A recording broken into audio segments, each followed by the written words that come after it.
Journey to God's House, chapter 29, entitled, You're Wrong, Brother, So Let Me Join You. Brock Town goes on to mention how he had a pretty regular workout routine there at Bethel, but that some of the older men of the congregation there at Bethel did not appreciate these young guys and their workout routines.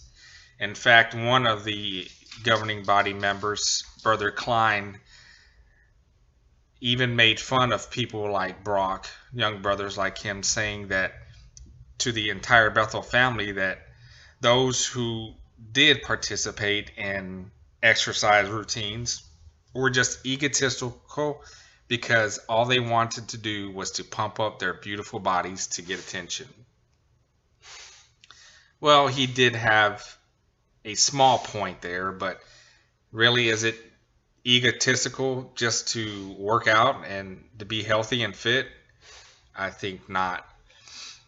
So I don't know why those guys, and even in the regular congregations, not to the degree probably experienced by Brock Talon, but to a lesser degree, that's also the case as well. People look down on those brothers who like to be fit and like to work out.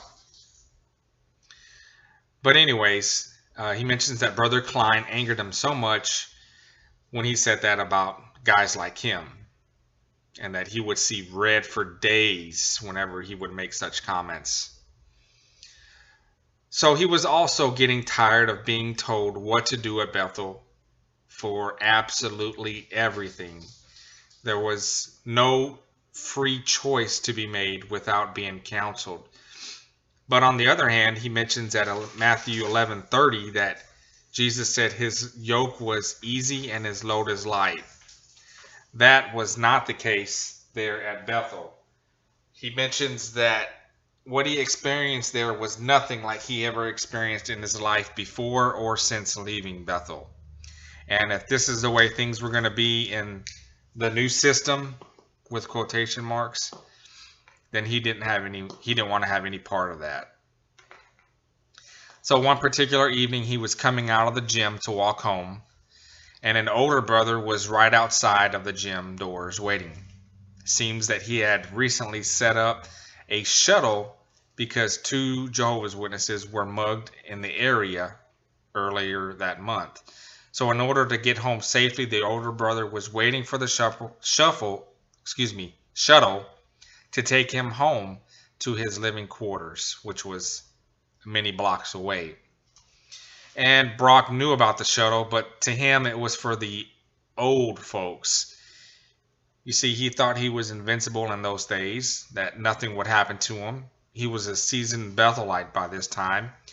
And by the way, he walked many times in more dangerous situations doing his watchman duties in the middle of the night. So what's there to worry about traveling in a less dangerous place in more favorable hours by himself? So he bounces out the window and starts heading on his way home on foot. And the other brother, we'll just call him Brother Nobody. This conversation kind of goes this way. He stops him. Hey, brother, where are you going? Well, I'm walking home. There's a shuttle here for us, you know, right?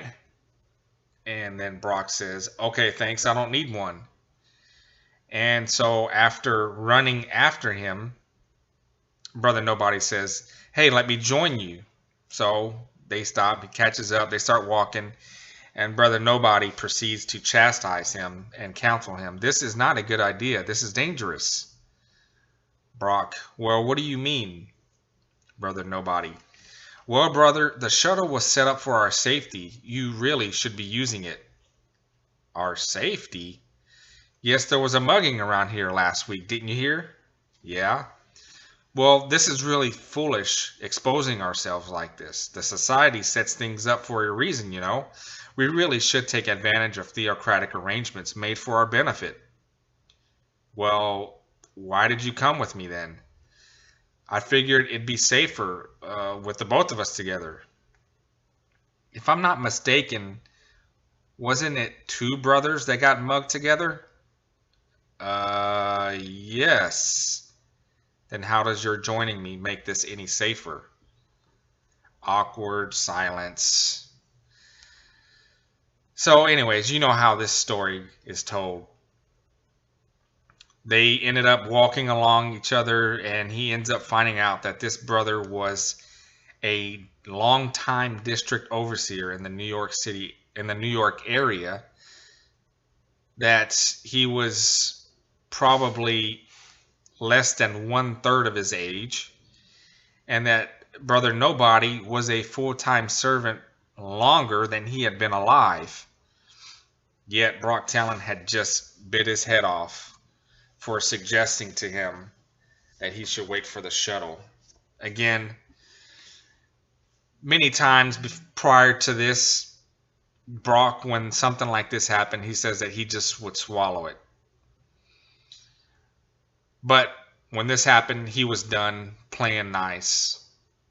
Those days were over with. He wasn't going to take that from anyone.